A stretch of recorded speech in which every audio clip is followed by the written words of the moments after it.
Disclaimer: the following program features language not suitable for all audiences, and the expressed opinions found within this program are a reflection of those who feature on the PopCulture Effect podcast. Welcome to the PopCulture Effect. I'm Rockin Rob, and on this show, I bring my closest friends together to talk about all the news happening in our pop culture world around us. I'm going to do the intro in one take, and I'm not going to have to cut it. So, welcome all to the Pop Culture Effect, and yes, I'm keeping that first part in. I am joined yet again by my lovely friends, and yeah, I'm here too. It's really weird. I am not usually, I've been coming on a little bit more frequently, but yeah, I still like my little hidey hole, so we can't get him back in. Yeah, you guys dragged me out. But speaking of the people that dragged me out, we've got Gemini. Hello. And we got the man who was asleep when we were all in a Discord. We got Menace. Hello, and I was here first, so I fell asleep waiting on all y'all. You were first, but you were still asleep. So really, were you first? I'll let the comment section decide that. Look who's last to be awake.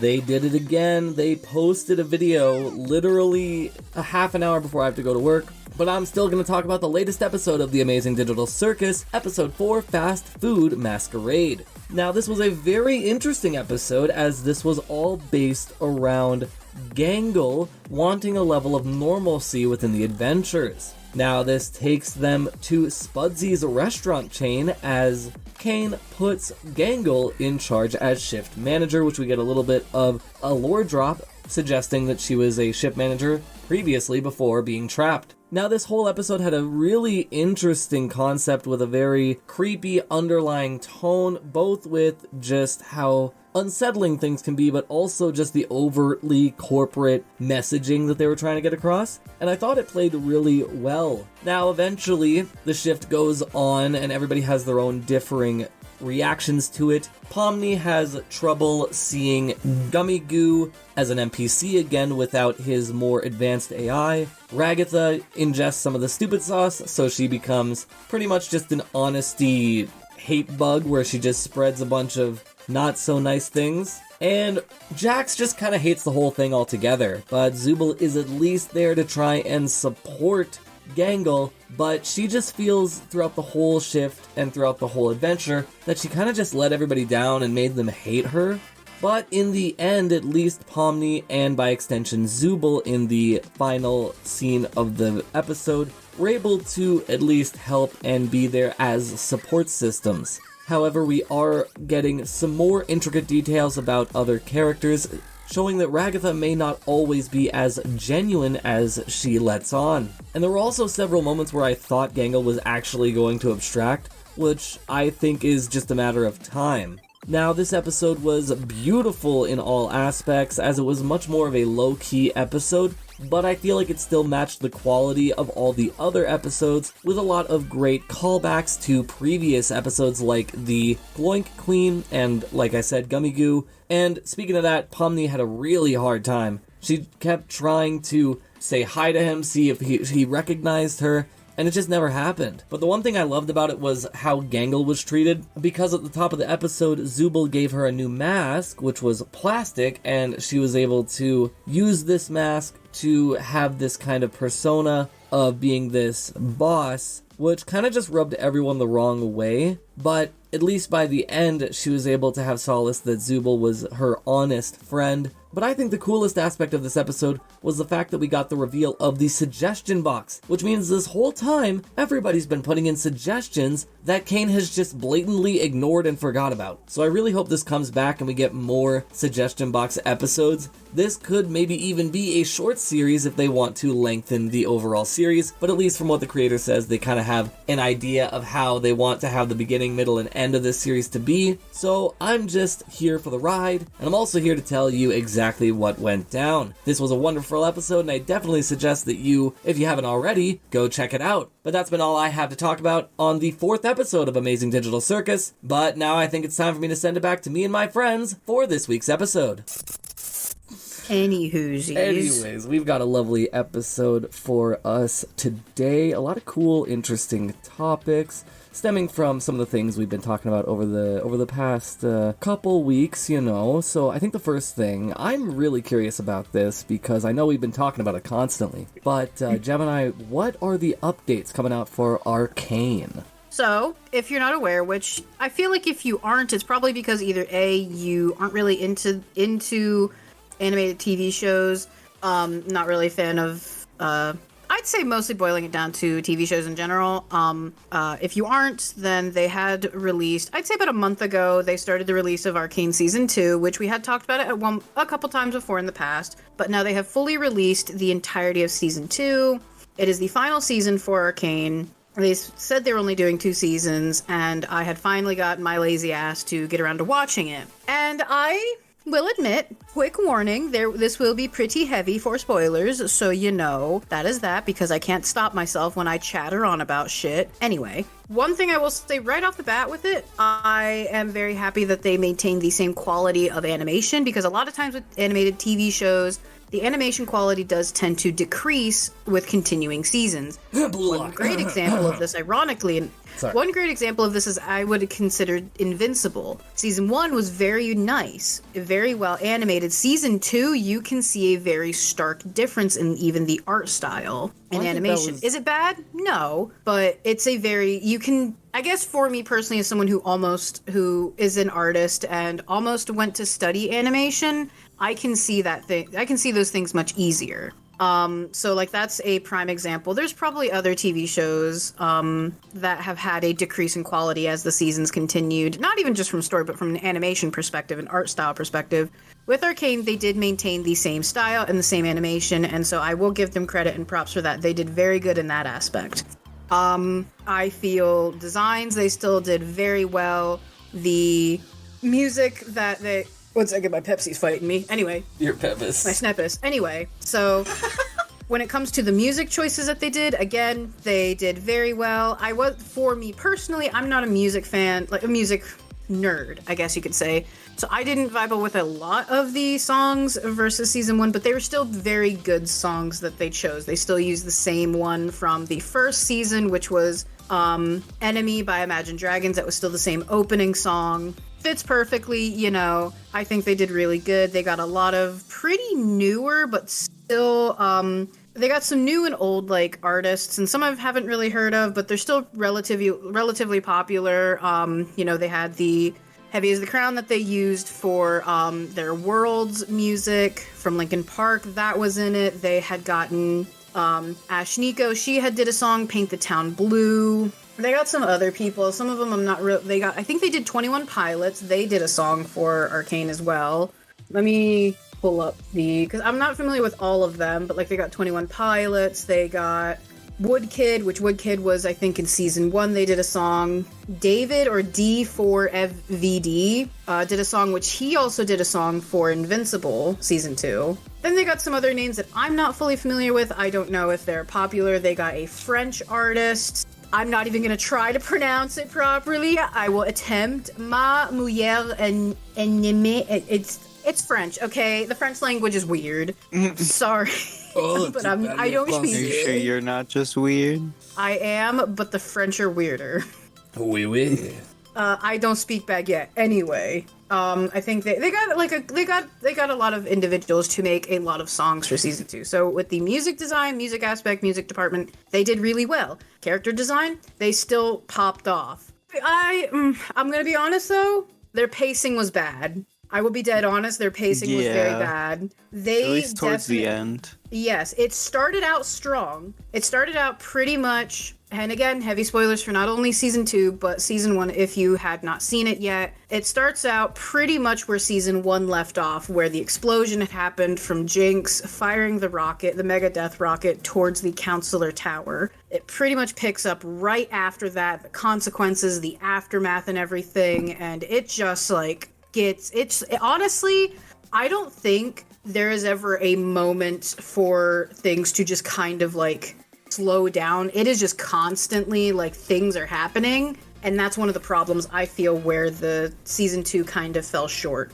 I do not think that there were any moments for, as a viewer, to fully digest and take things in, because things just kept happening so fast. you were constantly getting bombarded with like everything that was going on, new like conflicts and problems, issues, and everything. There was never a chance to fully digest. And if it wasn't conflicts being bombarded, then it was like new information being dropped, backstories, like flashbacks and everything. A lot of information getting dumped onto the viewer way too fast. That being said, I think that actually worked in its favor, considering it is the second to last season. It's already been confirmed for season 3. I thought season 2 was the last one for Arcane. No, they said they wanted it to be a 3-season thing, from what I heard at least. No, they're not. I don't think they're doing a season 3. I think it was just going to be a 2-season thing. Arcane was always written to be 2 seasons. But I think, so here's the thing with that. While Arcane itself is done with 2 seasons, they did confirm that they're going to continue the story in other portions of the world. Noxus, Demacia, and Ionia. Those are 3 other like countries, kingdoms, areas in the world of Runeterra. So while the story of Arcane is over, as a whole, it's not. Like, does that make sense? Yeah. I was just gonna say, I really want. Sorry to interrupt. I literally just wanted to say, I really do hope we get more Arcane to see other aspects of the world, like where it's just not just Jinx, where we're looking at completely different characters. You know, like a whole season where. That's what I just said. Basically, yeah, they did confirm that they will be doing. Eventually, they haven't. You know, this is probably still things that they're still conceptualizing and probably hasn't even hit like the full like storyboarding aspect yet. Or if it is, it's like probably just entering it. But they have confirmed that they are going to be working on Arcane show, like not Arcane itself, but like in the same universe, same timeline, same setting, but other portions of the world. Demacia, Ionia, and Noxus. Which Noxus, that one will probably be the next one, just based off of the fact of how heavy and prevalent Noxus was in Arcane and where a lot of things situated towards the end of that. Which then I think both the other 2 could play well with, due to the fact Ionia is like a peaceful Asian themed setting, kingdom, nation that is currently being invaded by Noxus. And then Demacia is a kingdom that is kind of meant to be like the flip side opposite of Noxus. So they're like a rival kingdom. So they both deal with each other, or both deal with Noxus. But there is no other further information about that just yet, just that they have confirmed that they are going to be working on it at some point. And what you had said about like the pacing seemed to fit it, in a sense, yes, in the beginning, but I still feel like they should have had some time for the viewer to breathe along with the characters. I totally agree. They didn't do that. Because, like I said, I understand in the beginning, it picks up pretty much where season 1 ended, which is good, you know? So, of course, in the beginning, things are going to be hectic because it is, you know, an explosion aftermath that's basically a attack. So, of course, things are going to be very fast-paced and like, oh, shit hit the fan because the fan's already been hit with shit, you know? And you're seeing, like, the aftermath and the consequences of it and everything, you know, some characters have died, some characters are critically injured, some are then dealing with the guilt and the trauma of everything that happened and all of that. And due to the fact that this is a attack, then they have to think about, oh, well, shit, now we have to, how are we going to deal with this? How are we going to retaliate, the ones who did it? How are we going to defend ourselves with what just happened? So understandably, of course, in the beginning, it's going to be very, oh, shit. However, once these things start getting in motion, it just never stops. The wheel just never stops turning, and it never slows down. And that, I feel, was not a good move for Arcane. And it was done in the same style with season 1, where they dropped 3 episodes, because each 3 episodes was kind of like Act 1, Act 2, Act 3, so it was 9 episodes in total. I'd say I think they roughly ranged to about 50-ish, just under an hour per episode. So you'd think that'd be a lot of time to tell their story. And they did manage to tell their story as they wanted to. I just feel that they could have, I feel like there were some things that either they should have omitted or they should have spent more time on. There were a lot of things actually they probably should have done either or. I feel the 2 main plot points were the Jinx and Vi's story of them being sisters, their bond as sisters breaking in season 1, the brief attempt to reconnect, and then shit happens and they don't. Season 2 picks that back up with their bond being broken, and then kind of them essentially rediscovering the connection of sisterhood and everything. Not that kind, but Yeah. And then there is the flip side, which is then Jace and Victor's storyline of two dudes who start out as colleagues. They are working towards the same dream, and then they diverge their paths. Then they fall madly in love and have a fight.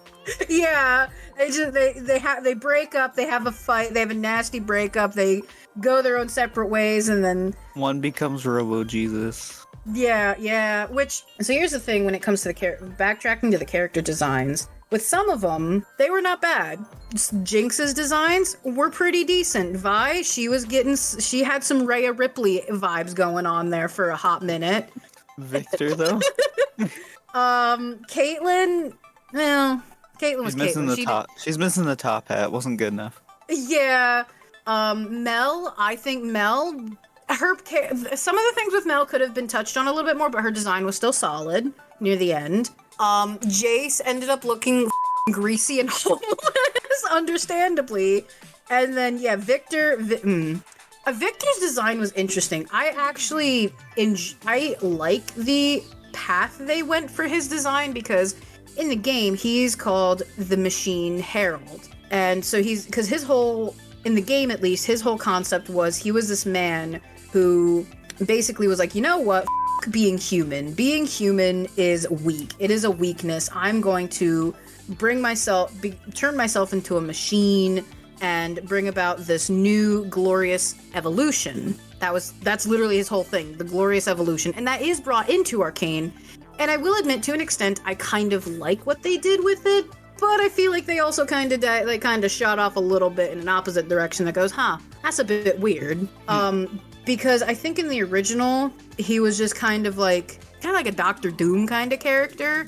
And now he's more like Doctor Doom if he was like, essentially, if he got a little too close to the sun and then got turned into a twink, I mean, that's besides the twink, Doctor Doom does have a notorious god complex, so it does kind of match with Victor.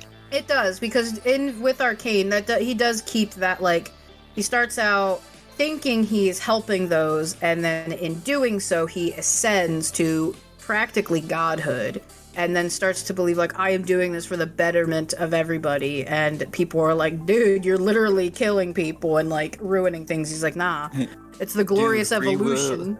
Dude, free will's a cool thing. Nah. Nah, free will's a plague. And the thing is, like, I think the biggest crux for Arcane, and this is coming from someone who does play the games, but does play the game, but I've not played League of Legends as long as other people that I know who like to complain about how things have changed. And one thing that I feel is, as someone who is a lore dork, I am someone who loves researching about lore, especially with League of Legends, because while I hate the game, I do really like the world and the lore they've built.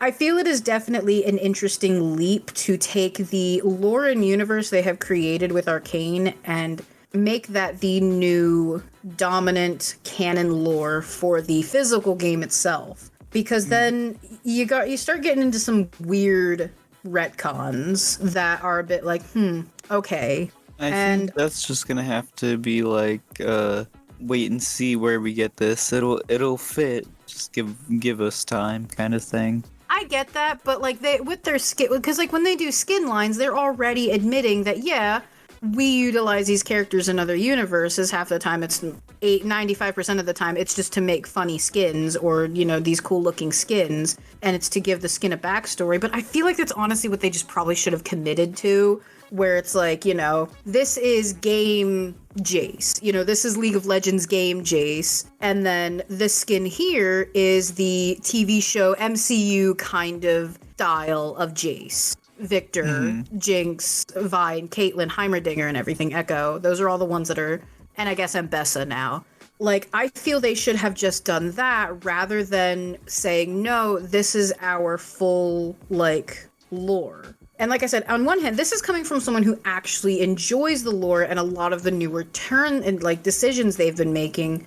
However, I feel that with how much they have changed, it is a little excessive at this point. There were a lot of characters from this part of the world that never made an appearance. And in technicality, they wouldn't anymore now. One great example, and again, massive spoiler, is a character Blitzcrank. He is a robot, essentially, that was created by Victor. Well, that doesn't happen in Arcane because Homeboy gets sucked into the goddamn void with his boyfriend. You know, that never happens technically, so technically, Blitzcrank doesn't exist. But we also know that the Hex Core travels them through space and time. I so think it it was could basically still happen. I think it was.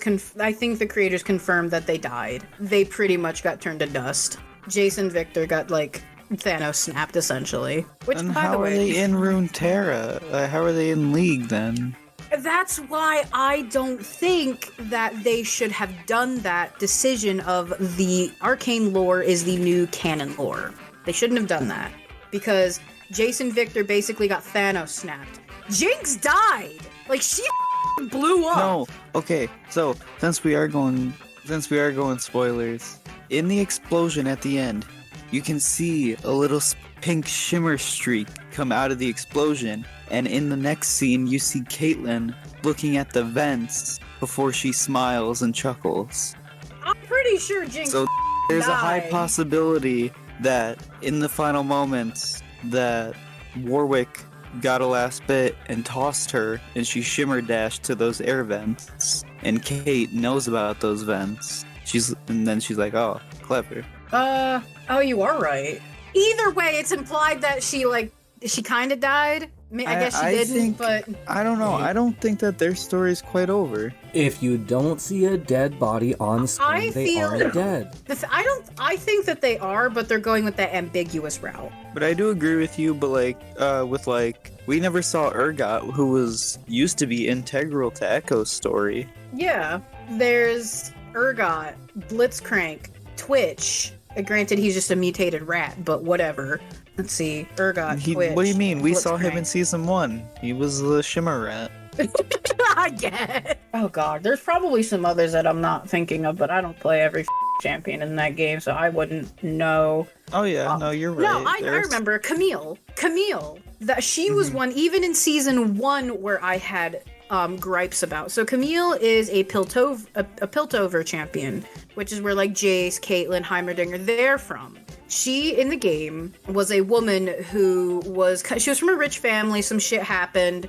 I think her fiance got killed or whatever. And because she was around when Hex Tech first became a thing. She decided to undergo a procedure to essentially turn herself into a heartless cyborg. And she pretty much became kind of like a cyborg cop enforcer. Yeah, she became a cyborg cop, essentially. I don't think that we're done, essentially, with Piltover and Zon.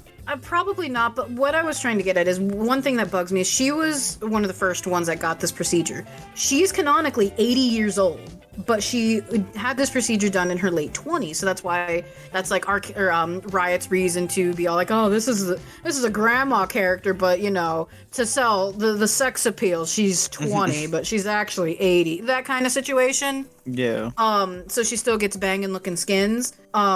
So, that was one of my issues, because it's okay, but where does Camille fall in this? If Victor and Jace are the inventors of Hex Tech, where is Camille? She was one of the first ones that got a Hex Tech procedure done on her. Mm-hmm. Where does she fall in the story? So that's why, that was one of my biggest gripes at first, and it's still continuing. But I mean, aside from that, some inconsistencies and retcons that they're gonna have to do, in the end, I'm still not too torn up about it, because I'm not attached to the old lore of League of Legends. I didn't start playing until 2019, and I know people who've played this game since it dropped in, I think, 2009, 2011, give or take, decades ago, I will say, though, for everything, with season 2 and it feeling rushed. And Aisha made me cry. Yeah, that was a sad moment. Aisha's was... On one hand, I feel her character was a little unnecessary, but it was still a sad moment. I'm also very upset that Vander/Warwick was a massive letdown. By the end of season 1, you had to have Jinx go full Jinx, and then you needed a reason to bring back a little bit of humanity for her. And you see, that's something that I have heard as a complaint from someone that I've discussed this show about. A lot of people don't really like that Jinx got uncrazied. But she's not really uncrazy. Yeah, but I guess... She just, now she has her, because of Aisha, she now has her, lucid moments. Like how she does in... And there is a moment, and there is a moment where, like, she does start seeing, like, the faces of her old dead family again and starts to, like, go a little batshit again. Mm-hmm. Like, hallucinating and everything. I don't know. I feel for a season 2, it was... For a show that got a season 2, it still did pretty well. Like, these episodes were pretty good. The story was still good. Was it perfect? No. Did it, like, hold up? I still think it did. It just had some flaws, but nothing is without flaws. There's no such thing as a perfect show. I still loved watching it. I would watch it again. I would still recommend it to an extent, because there is one scene where things get a little and it's like, oh, okay. So I would depend on who I recommend it to. Make the scene longer. Yeah, just hit the button. Just send it out. Just leak it. Referencing a hot and heavy moment between two of the characters. We'll leave it at that. I will admit, and Robbie, you can cut this out because this is just something I do want to do a quick little rant about, and I apologize that I'm making more work for you. I do think it was a little weird that, like, if Jinx is in prison, Vi goes to talk to her, and she's like, sis, you don't have to, like, do this. It's okay. We can work this out. And then Jinx is like, nah, off. You're in jail now. I'm gonna go commit things to myself. I'm gonna right my wrongs, essentially. And then Caitlyn appears, like, God knows how long after Vi has been T-posing in the dark corner for God knows how long. And then she's like, I knew this would happen. And then they just start. I knew this would happen. Yeah, that's literally what she says. She's like, I knew this would happen, or I knew I'd find you here. Mm-hmm. And then they just start going to town on each other. Mm-hmm. And it's just like, what? Excuse Why? me? Yeah, like, where? And that's the thing, like, I know they were building up the Vi and Caitlyn relationship since season 1. I get that. I'm all for that. They had great chemistry for, like, two members of society that are from opposite, like, two sides of the same coin, opposite, like an opposites attract kind of thing. Mm-hmm. You know, an opposites attract relationship. They do have the chemistry. They did good setup and everything, but I feel that portion was just a little too shoehorned. Does that make sense? Like, because there was no like, everything else was set up to it, but that specific moment was like, where was, like, what are the words I'm thinking of? Hold on. It's right there. It was just like, oh God, words are failing me. Oh no. It just didn't feel like there was, because like I said, the relationship was built up, and I felt like it was built up nicely. They had their ups, they had their downs, they had their ups again, they had their downs for a while, and then they're back on the up. There was no, like, I guess, sensual build up. Does that make sense? What I'm trying to say to that point. It was just kind of like, oh, your sister f***ed you over again? Oh, that's what, like, it's like, what the f***? Like, let's just do it in the prison cell. Like, why? There's no, like, mood. The mood wasn't there. That's what I was thinking of. The mood wasn't there. And I'm like, what the f*** is that? No, it wasn't. But I still feel like their relationship was done well.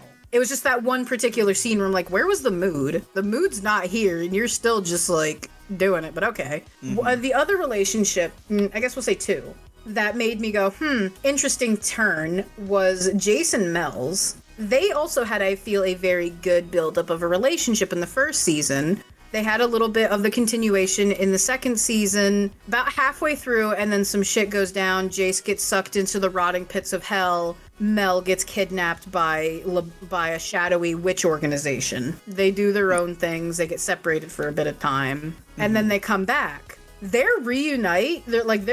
get reunited, it is so awkward. It is not, I do not get the feeling of, like, two lovers who just went through, like, traumatizing situations getting reunited and like being happy, I get the feeling of like two individuals who amicably broke up and they're like, oh shit, you're alive? That's pretty cool. How you doing? Yeah. Like that's the vibe. It was so awkward and so weird. And I get it, there was a lot of shit going down. Like Jace did go through some traumatizing ass shit. Mel learned a lot of information about herself and her family. So yes, on one hand, both characters were very bogged down by information that they learned either about themselves or about what's going to happen. However, it just still felt really awkward. And then we continue on with the third relationship. I put that in air quotes because nothing's fully, this one was not like ever confirmed. This is more mixture of I'd say mostly full speculation / kind of reading in between the lines, but sometimes when you read in between the lines, you're finding things that aren't really there and you're more making it up. But that's between like Jace and Victor, because like from season 1, they started out as essentially two dudes that were like, hey, same hat, same dream, let's work together. Same hat. Yeah, like that was what they started out with, and that theirs is a two sides of the same coin situation, where they were both men of science who wanted to learn about this new power source, this new technology to better the world, to better humanity and everything. And then they ended up diverging paths. And that's what their storyline basically is. And it continues through that in season 2. However, things get really, really, really gay as it progresses. Wow. I don't even mean it like in a bad way. Like it legitimately does. Like, because in season 1, like people were thinking that and liking that, and I could see it, but I'm like, nah, this is just two bros. Like, that's what I see it. No. And then in season 2, things start progressing, and I'm like, I don't think these are two bros anymore. I get caring about your best friend. Like he almost died in the beginning. Understandable. You're gonna be worried. You're gonna be terrified for his life. You'll do anything to save him. That's your homie. I get that. Okay, you go to the future, you see some shit happen because your homie went mad with power. Understandable then that you're gonna do whatever you can to stop him for not only the sake of the world, but for him to save him. Fair enough, again, ride or die homie. Why you two hugging? Yeah, and then we continue, and I'm like, okay, ride or die, okay, both trying, homie who is like going crazy is trying to get him to see what's like, why he's doing it. Why are you why are you saying his flaws are beautiful, and why are you guys hugging? Why are you caressing your cheek like that? Yeah, why are you like caressing each other's neck and like full on like forehead touching and like embracing in the void? Hold on a minute. Wait a minute. and I'm not saying this in any like negative way. It's just like, it was, honestly, it wasn't bad. It was different, but I like the tones, because in a sense you can still see this as very platonic friends who because platonic love can be very strong. There doesn't have to be romance or anything in regards to it. However, I do also appreciate the fact of it can be viewed as both ways. They were very subtle with it. It can be viewed as these guys are just that close of friends. They will do anything for each other. They both shared the same dream, and they pretty much watched each other crumble, and now they're trying to right their wrongs. They both realize that they up hard. However, I also do appreciate the fact that maybe there was some, because I have to admit, when Jace looked at Victor and said, you always saw you only ever saw flaws in yourself, but I think flaws are beautiful. And it's just like, Jace, I know you're trying to be helpful, but that's the bombastic side eye, my dude. Bombastic side. He basically is like, basically saying, I've always thought you were beautiful, and then let's just like hug it out as we get disintegrated and sucked into the void. Like, But like, jokes aside, in the end, I think they did a very good job with Arcane. Are there flaws? Yes. Was it perfect? No. Was it still a very good story? Yes. Was it a very good TV show? Yes. I honestly think Riot should stop making games and go to making TV shows at this point. I legitimately feel they are better storytellers through animation and media rather than they are video games. Will they stop? No. I hope they don't stop the shows, because I honestly do think that this team of Riot did a very good job, even with I'd say the hiccups that Arcane had in its storyline. I still think it was a very solid story. The animation is flawless as always. That is something that even before they started making Arcane, their animation was always very beautiful, whether it was skin line teasers, music videos, little tidbits of lore that they would just make for haha funnies, champion teasers and everything. They always did a very good job, and if anything, I am just glad and happy and excited to see more of their world of Runeterra come to life, aside from through little tidbits you would read about in champion bios, here through the game, or just delving in online to find it yourself. It's very nice to see this world come to life more in an animation media standpoint. So I'm very excited to see where Riot takes their TV show aspect in the future. I feel Arcane was a very good step forward for their future of making TV shows. Okay, I know I haven't talked it all through this because I know nothing about League of Legends, but I just want to say before we kind of move on, because I wanted to kind of wait until everything was kind of already said, but with the future of Arcane, what characters would you like to see them kind of focus on? Well, I already know who Tyler's gonna say. Darius. You want the boy. Loser dunk master himself. You're just mad because he whoops your ass. Shut up! I hate going against Darius. He sucks and I can't play him and he always kills me. Or, when I play with the Darius, not gonna side-eye anybody, he doesn't do well and he feeds. I don't like Darius. He sucks. And I don't know how to play against him. Anyway, I would like to see... If we're going in the direction of where they are going, I want to see more of the Black Rose. They appeared in Arcane Season 2. They're like this underbelly of Noxus that deals with like magical experiments and everything, and they perform these sick and twisted things to kind of turn like mages into war machines for Noxus, because they're like a war-heavy society. I want to see more of them, whether that is LeBlanc, Vladimir... I think technically Mordekaiser, but I don't really care about Mordekaiser, which means that I'd like to... Vigar would be an interesting one to see, just that little dork. Some of those characters. I want to see Ziggs as well. You see Zig? I don't know about Ziggs. Ziggs you would have thought would have showed up in Piltover, but he didn't. I don't know. He's an interesting one because he's technically like Bandle City / Piltover. But I'd like to see a mini pirate show for like Misfortune and Twisted Fate and Alawi. Those would be nice ones to see, but we're not getting Bilgewater just yet. Aw, dude, with Noxus, I hope we see Kled. Dude, I hope we see Kled. He's so funny. He's basically like you think of your average American, like your most stereotypical, like redneck American. He's a that's Rune cowboy. Yeah, like think of your stereotypical redneck American, that is Kled. Without a doubt, horse and everything, but instead of horse, it's a little lizard. It's a dumb little lizard, I'm sorry. It's a dumb little lizard. Anyway, with Demacia, I would like to see, as much as I don't really like Garen, I would like to see how they could make Garen's character more than just Demacia, I swing my sword like a Beyblade. Demacia. Lux, as much as I don't like her, I feel she does have an interesting character due to the fact that she is from a prominent, like, family. And because Demacia is a kingdom that hates magic. Anything that has to do with magic gets persecuted. And she is a mage, part of a very prominent family that hates magic. So I would like to see situations with that. Silas, I would love to see like the dynamic between Silas and Lux, because he is a man he is a mage who has been persecuted and imprisoned for just being a mage, and that twisted him into essentially like kind of being pretty much a villain. It twisted him because, he just wants to bring justice to those that have wronged him, which was this kingdom that persecuted him just for being a mage, like something he was born. And he tries to influence Lux into a same mindset, but she is loyal to her kingdom.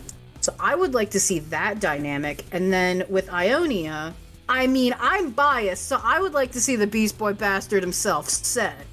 So that'd be nice. But Kennen, he's Jin. There. Jin would be an excellent one to see. Get a whole episode of just Trin talking about who she wants to see. Just Trin naming off characters she'd like to see in the show. Well, yeah, there's a lot of characters characters I would like to see, but I'm narrowing it down to the ones of the areas that have been confirmed at the very least. At least we have 2 KOs. Ooh, Demacia, Kale, and Morgana? Dude. Dude, Kale and Morgana, the 2 aspects of justice, like, warring? That'd be an interesting one to see. But with Ionia, mostly set. There's not a lot of Ionian champions. Karma. We'd probably get Yasuo and Yone. Who am I kidding? God damn it. We'd get the win shitters. Yeah. I don't want to see a TV show about Yasuo and his 10 death power spike. Get out of here. No. Anyway. Those are characters I would like to see anyway. A lot, because I'm a dork and I love looking into the lore, and as much as I don't like a lot of the champions when it comes to the gameplay aspect, I think their lore, story, and design are very interesting. That was one of the things that ended up drawing me to Arcane, aside from the fact of, oh, I play that game, I'm gonna watch the TV show. No, it was because I was actually very interested in these characters and the lore and the story and the world. So, I'm very excited in the end to see where the Riot team, like that portion of Riot's team, takes their world with the show. Again, I am concerned with the fact of just, this is considered their new canon lore, so I'm a little concerned just to see, like, how things will change.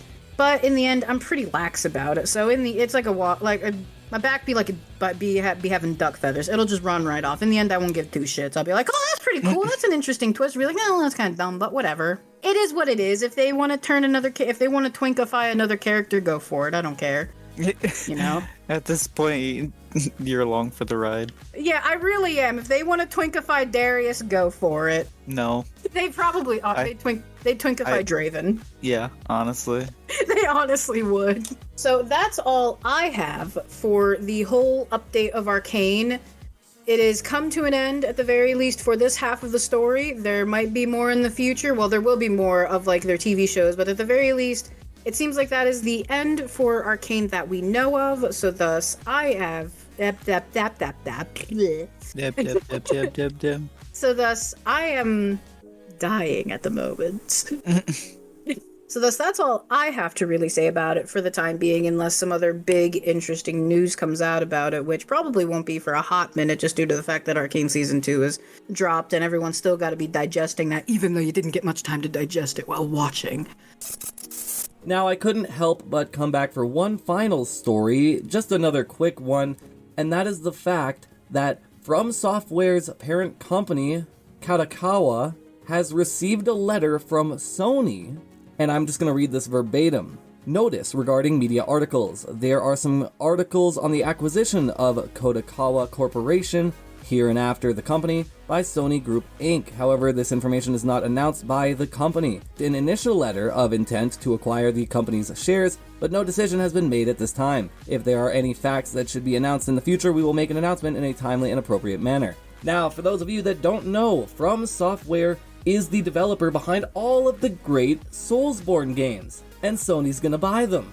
You can kind of tell what's going to happen. What happens when Sony buys a specific IP? They lock it behind their console. They say you can't play this unless you spend $600 to $1,200 on a PlayStation, and then more on PlayStation Live. It's ridiculous because, you know, Call of Duty bought up Activision. They're like, we'll release Call of Duty on the Game Pass, but Sony will still be able to play Call of Duty. But no, if this goes through, my biggest fear is that Sony is going to be pumping out all of the Soulsborne games from now on, and nobody, no PC player, no Xbox player, nobody will be able to experience them unless they fork over the cash for that PlayStation. It genuinely disgusts me. I mean, I wasn't happy when Microsoft bought up Activision, except for the extra funding that would go to Blizzard, which, now that we've seen what happened to Overwatch 2, it was... I should never have gotten happy about it in the first place. But at least here, it is just concerning in and of itself because they already confirm in that letter that they have received a letter of intent to buy the shares. So it's just dependent on which side wants to go with what. I really hope they stay independent. I hope FromSoftware and Kadokawa do not sell to Sony, but money talks. And speaking of talking, I think that's all the talking I have for this week, but now I think it's time for me to send it back to me and my friends to end this week's episode. But yeah, that's pretty much everything we have for this week, and I would just like to thank my lovely compatriots for joining me today. I would like to thank Gemini. A pleasure as always. And I would also like to thank the sleepy boy of the day, Menace. Oh my god. Oh yeah. Got him again. Future Robert, you're a bitch. Kate, and I deserve that. I deserve that. Anyways, that's been all that we have for today. If you are watching on YouTube, make sure to like, comment, and subscribe. If you're checking us out on the CJSW network, make sure to check out all the other stuff that they have to offer over there. And that's been everything from us, and we will see you in the next one. Farewell. Bye. Alright, I've officially started the recording. Ba-da-ba-ba-ba. We love it. God, You didn't even do like an audio test for Tyler. I did. Well, no, I'm paying attention to the desktop audio for OBS so I can see his levels. Okay. Future Robert, you're a bitch. Okay, well maybe I do need to turn you down just a little bit because you're just annoying. Okay, great start. Wonderful. All right, oh, we're cracking open cold ones. Hold on. Your Dr. Pepper. Remember? I probably should have never spoken to Chris because we're recording, but we haven't officially technically started yet. Quit hissing. I got my nutsy. Dr. Pepper. You got your Dr. Pepper. I got my nutsy. You like nuts? What? No, Nest tea. Iced tea. I was gonna say you're a No, I'm not. No, not. That's a no word. I don't even know if I might actually censor that. I don't know. Yeah, no. Anyways, Can't have that. What? I can't have. No. No. Good.